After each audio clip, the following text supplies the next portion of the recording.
para que Pedro nos pueda dar su ponencia.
Soy un impresentable y por lo tanto no necesito.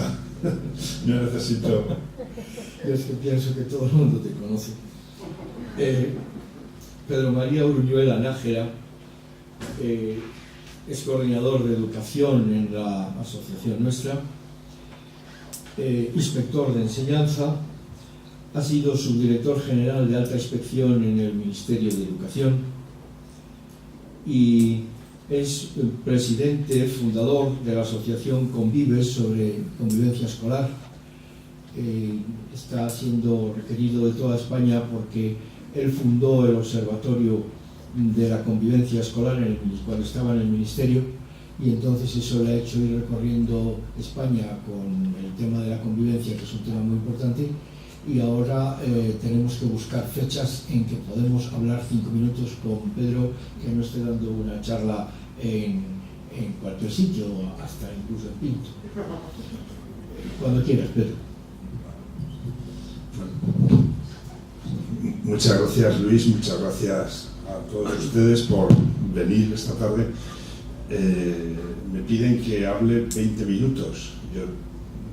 Un docente que ha dejado la tiza cuando le dan la oportunidad de hablar, es muy difícil que se aguante y que se limite a 20 minutos, pero lo voy a intentar lo mejor que pueda.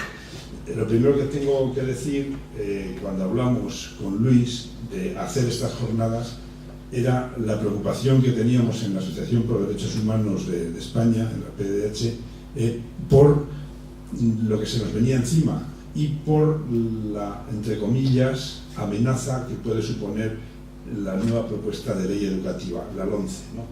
Y entonces veíamos pues, que en las propuestas de la LOMCE desaparecía la materia de educación para la ciudadanía y desaparecía también la materia o la parte vinculada a la educación para la ciudadanía, que es la educación en los derechos humanos, ¿no? Y veíamos como no solamente era una intención para la ley, sino que también las primeras decisiones que toma el Ministerio, una vez que entra allí y prepara el siguiente curso, una de ellas era disminuir, y de hecho se disminuye el horario, se disminuye y se cambia el programa, etc. Y que en el proyecto de ley pues no se menciona, y que además se plantea algo que no sabemos cómo va a quedar, que es alternativa a la religión.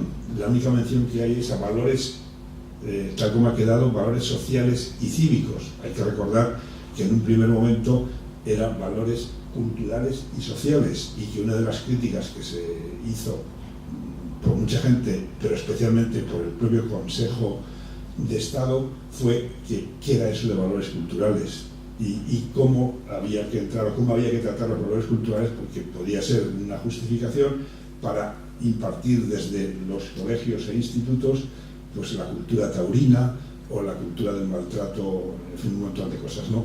Entonces, mucho más preocupante fue la razón que dio el ministro para retirar la asignatura de Educación para la Ciudadanía, que era que trataba temas conflictivos, trataba temas discutidos y por tanto no debería tener lugar allí. Claro, esto contrasta con lo que dice el preámbulo de la ley, de que el objeto de la educación es precisamente formar personas autónomas, críticas, con pensamiento propio. Dice usted, si nos está diciendo que hay que formar este tipo de personas, ¿cómo es que usted retira, cómo es que usted quita y lo argumenta diciendo que como son temas controvertidos hay que sacarlos fuera? Yo, a mí me gusta citar muchas veces a don Antonio Machado en el Proverbios y Cantares, en el número 24, cuando dice aquello que en España de 10 cabezas 9 embisten y una piensa. Yo creo que si algo podemos hacer en la educación es para que dejemos de embestir y empecemos a razonar, a argumentar, a pensar, a compartir, etcétera, etcétera, etcétera, ¿no? Y luego, pues yo creo que además en la LOMCE hay una serie de cuestiones importantes. No hay que olvidar cómo empezaba la LOMCE. La educación es el motor de la economía de un país. La educación queda subordinada a la economía. Por eso se reordenan todas las asignaturas, se convierten en troncales, en específicas y de libre configuración. Y en las troncales, que las va a decir el Ministerio obligatoriamente para todas las comunidades autónomas en cuanto a horario y en cuanto a contenidos, pues entran aquellas que se consideran fundamentales para la actividad económica, pero no otras.